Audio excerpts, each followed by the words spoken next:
The Skoda ENYAQ is not well known for its efficiency, but how could it? Look at how it's built. It's an SUV and it simply can't keep up to a Tesla Model 3, even though it's often compared to one. But how efficient can you drive a Skoda ENYAQ? And with that, hello friends of the electrified charging fun, and welcome to Electrified Speicher elektrisiert, your channel all around Skoda's e-mobility and the Skoda ENYAQ.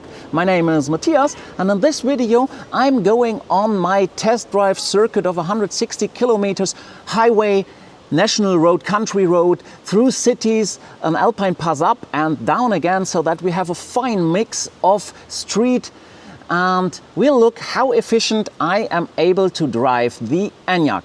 And if you're interested in that, then this video is for you. No efficiency test would be complete when we do not look at the several generations of the ENYAQ, because now you see there's a blue one. This is a first generation ENYAQ because I drive a second generation ENYAQ. And for me, first generation is the ENYAQ until model year 2024, and starting with model year 24, it's second generation. And therefore, I've got this car from Florian again, there he is, who already helped me out in the update to software version 3.7 video. And he said, well, just take my car and drive it. And so I can provide you a test with the first and with the second generation by nearly exactly the same conditions. And let's see how efficient I can drive this first generation ENYAQ right now. Well, who are the fighters in this little test on our test circuit? On the left, we've got an ENYAQ model year 2024. It's an RS version as an SUV, basically it's my own car. And on its rear there is the second generation motor, the APP 550 with up to 210 kilowatts. On the front, there is the well-known motor from the first generation, the AKA-150, with a peak of 80 kilowatts. The complete system performance of this car is 250 kilowatts. It got the 77 kilowatts battery, like we already know from the MEB platform, but it's a second generation battery with a better performance. And let's see if we can tackle this on the test. The car comes with tires and wheels ex-works, so basically it's what was provided by Skoda. These are 21-inch wheels with the aero caps on it, and there are Pirelli Scorpion Elect summer tires on it. On the front in a dimension of 235 and on the rear with 255. And then in the right corner we've got a model year 2022, and it's an ATX. Unfortunately, I was not able to get an RS version from the first generation ENYAQs, but I took the next best, and this is the ATX. On the rear axle of this car there is the older APP 310 motor with up to 150 kilowatts. On the front, the same as in my RS, the AKA-150, and the complete performance of the system is 195 kilowatts. It also got the 77 kilowatts battery, but from the first generation, and in comparison to mine it got slightly smaller wheels, because this car is running on the 20-inch rims, and it got basically also summer tires, but it's a mixed pair. And so we find on the front the same tires as my car, the Pirelli Scorpion Elect with 235 dimension, but on the rear there's a Continental EcoContact 60 in the dimension of 255. And now let's hit the road and see how both cars perform. As you can see, I'm starting with 80% SOC on basically 418 kilometers of range. And one really nice new feature you'll find in Apple CarPlay here is that I have my car scanner as an app in Apple CarPlay, and so it should also be in Android Auto. So basically I do not have to go always into my app.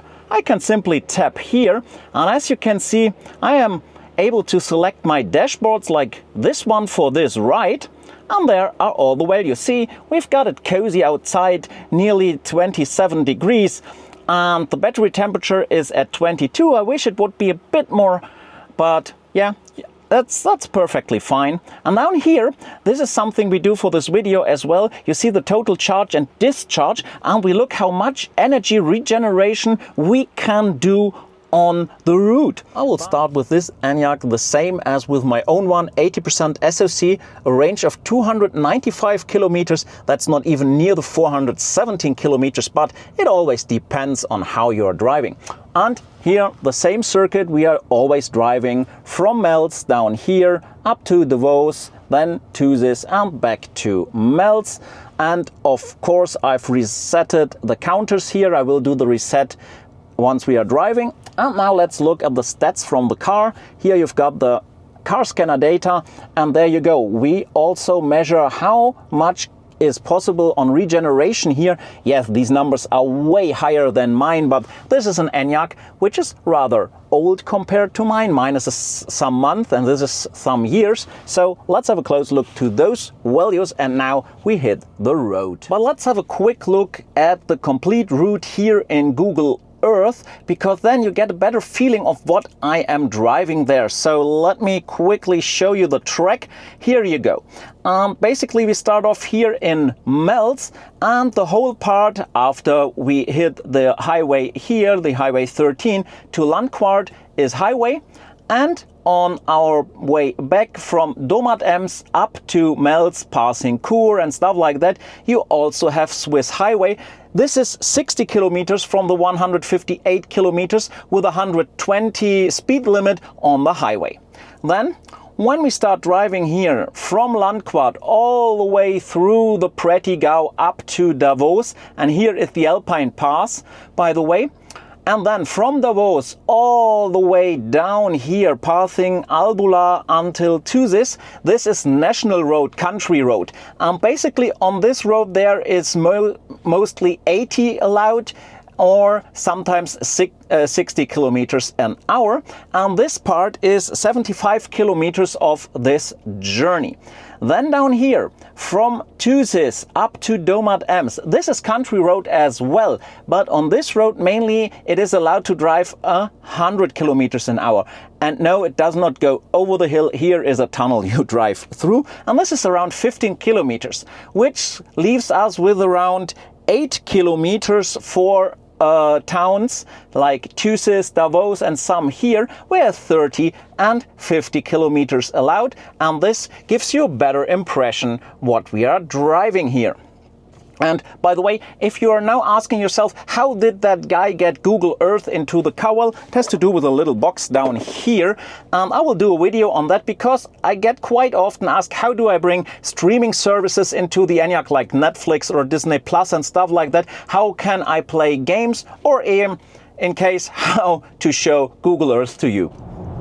While I'm on the highway already, let's talk about the rules that apply for this test, for this road trip.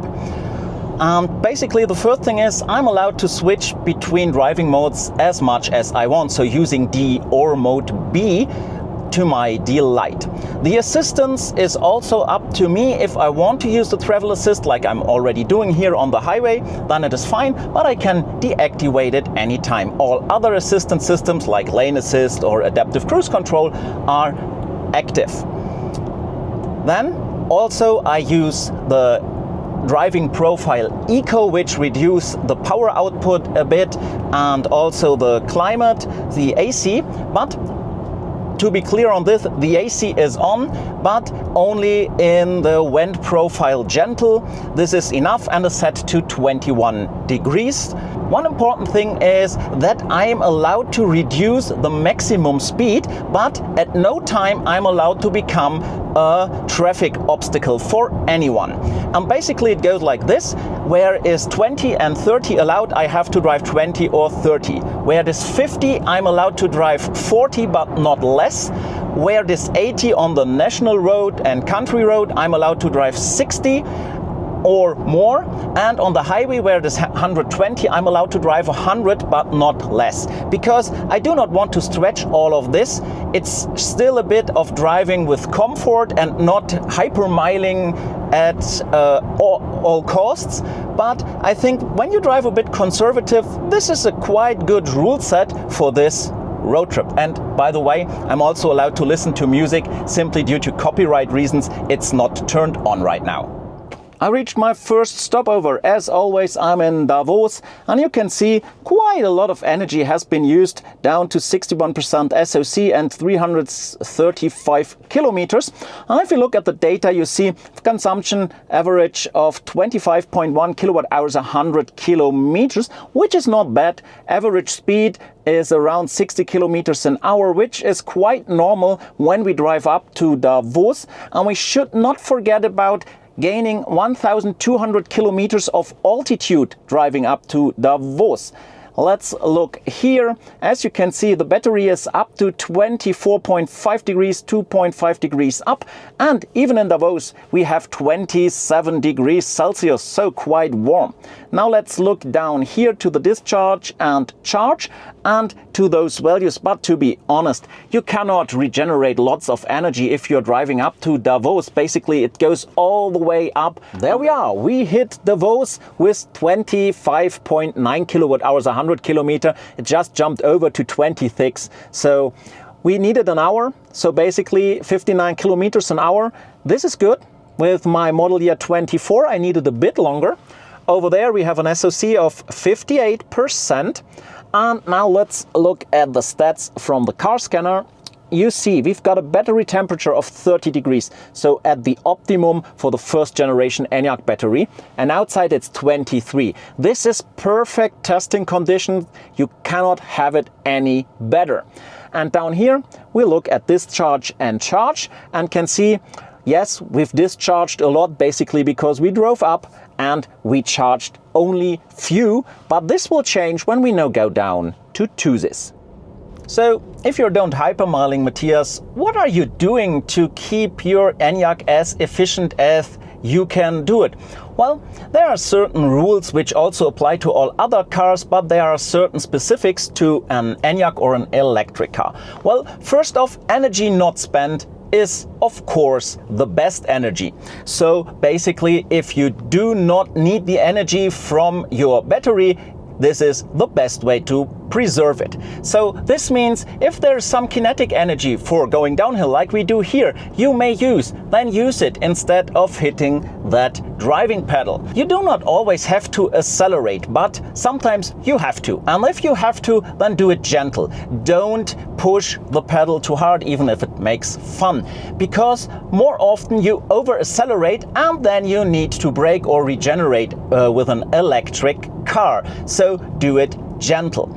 And with this comes a very predictive driving style. So look in front of you. Are there any speed limits, or are there bends or roundabouts or some other obstacles? So then the best option is not to over accelerate. And now it gets important.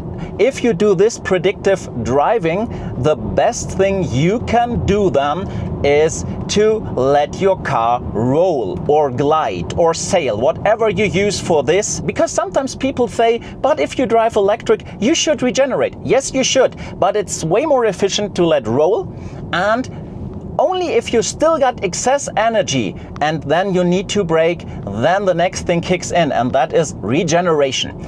And the ENYAQ basically regenerates automatically, no matter how you do it, with the pedals on the steering wheel, or with the driving pedal in drive mode B, or with the brake. So excess energy you have and you cannot let it roll, then regenerate. And as you can see, with such a driving style, you are really able to be on your road in a good way and to preserve lots of energy and be really efficient. I'm at my second stop over in Tuzis, and see here, 61% SOC, the same we had when we left Davos.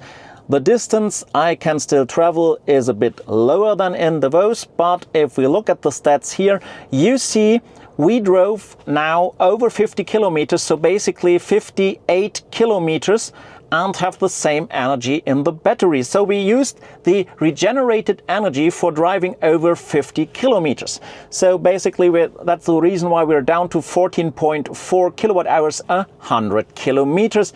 Yes, average speed is a bit lower than on my other drives, but this is due to the rules of the game. If we look inside here, we see we have a whopping 30 degrees outside. Battery is 1 degree up to 25.5. And now let's look at discharge and charge. And basically, since we drove a lot of altitude down, we lost a lot of height, we had regenerated a lot.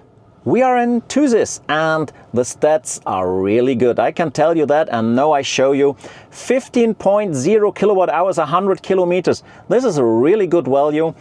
54 or it was 55 kilometers an hour, also very good compared to the model year 24. Nothing fancy here. And we are here with basically 57% SOC. And let's be clear on this. When we left the Vos, just the minute we drove away, the SOC dropped from 58 down to 57. So basically it's the same with the model year 24 here in the model year 22. We did not lost any percentage on the SOC. So basically free driving from the Vos to Thusis over 50 kilometers thanks to regeneration. Now let's quickly look at the car scanner. And you can see the battery is still at 30 degrees at an optimal temperature. And down here, the discharge and of course the charge value. When you drive down from the Vos to Thusis, you regenerate a lot of energy. Maybe you're asking yourself the question, could you do even more to be more efficient? And well, yes, of course, you can always do more than I do here. Basically, the first thing you could do is driving even slower, so 80 on the highway, for example. But with the rules I have, I don't think that there is much room left for improvement. Another big thing, of course, would be the wheels and the tires. So you could go with a lower dimension of the wheels instead of what the RS has, and with smaller tires, which brings a lot. Of course, you could shut down even more consumers like the AC and like music and whatnot. This could also help, but hey, this is inconvenient. Then, of course, you could heat the battery more up, not 22 degrees, more than so basically up to 27 to 30 degrees, which should be the optimum for the battery in the ENYAQ. And sometimes there will be the discussion around weight. Yes, it would help to get weight reduced when I'm driving uphill, but when driving downhill, the additional weight helps to regenerate even more energy. So again, I think when it comes to the weight, it will not fall that much into account. And basically, maybe there are even more ways to preserve more energy, but in the end, driving should also be something convenient. Or I am back home, and there you've got the stats. 13.5 kilowatt hours, 100 kilometer, and average speed just dropped from 57 to 56. That's good average speed for the circuit I am driving. And now back home with 52% SOC. Let's head over to our data from the car scanner. Battery got heated up 4.5 degrees since start, still warm outside. And there you go, the total discharge and the total charge. And now let's do some math and calculations. And there we are back in mels, and we've got some values which are really cool. Look at this. 14.2 kilowatt hours, 100 kilometers, whilst driving an average speed of 60 kilometers an hour. And this just went up 0.1 kilowatt hours, so basically we were even a bit lower. SOC is 47%. And now let's look at the stats from the battery. You can see it here. The battery has cooled down a bit by half a degree, and we have a state of charge in the BMS of 48%. And now let's look at discharge and charge. You can see how much energy we really spent and how much energy we could regenerate on our driving. Are you surprised? I was, to be honest. 13.5 kilowatt hours, 100 kilometers with the RS model year 2024, 14.2 kilowatt hours with the ATX model year 2022. Those are really good values, and they are way below the VLTP. So basically over 3 kilowatt hours, 100 kilometer lower. I know this test cycle is a bit different to what I drive, but just for comparison, I am pretty sure that you can go even lower. I think you can manage to drive the RS with less than 13 kilowatt hours, 100 kilometers on this circuit without loss of speed. Yes, you can go below 14 kilowatt hours with this car. I had to overtake a couple of times using much energy, and when you take this into account, I bet you can go to 13.5 with the older model. Now let's have a look at the data I recorded and dig a bit into it. The model year 2024 had a total consumption of 27.92 kilowatt hours. This means 17.7 kilowatt hours, 100 kilometers.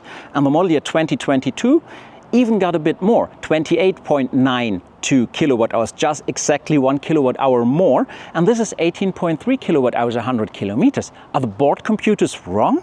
No, they aren't. This is simply total consumption. Now we talk about the magic of the electric car: recuperation, regeneration, because we have also the numbers of the regenerated energy, and the model year 2024 managed to regenerate 6.6 kilowatt hours, while the model year 2022 regenerated 6.5 kilowatt hours.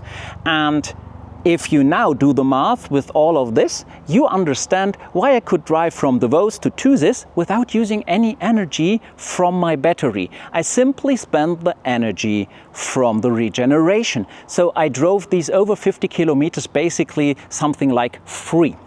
And now, if you do the math again and deduct these regenerated values, then you have the model year 2024 with 21.32 kilowatt hours, and this means exactly the 13.5 of 100 kilometers, and the same with the model year 2022.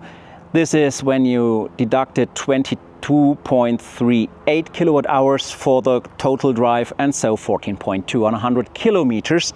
And if you now do the math with this consumption, you would be able to have a real range with the RS of 570 kilometers, whilst with the ATX previous generation it would go to 542 kilometers. Now let's do, like we always do, the comparison to the combustion engines and a diesel. And if you want to drive with the same efficiency with the diesel on this road, you basically have to do it with 1.38 liters 100 kilometers when it comes to the RS, or 1.45 liters when it comes to the ATX.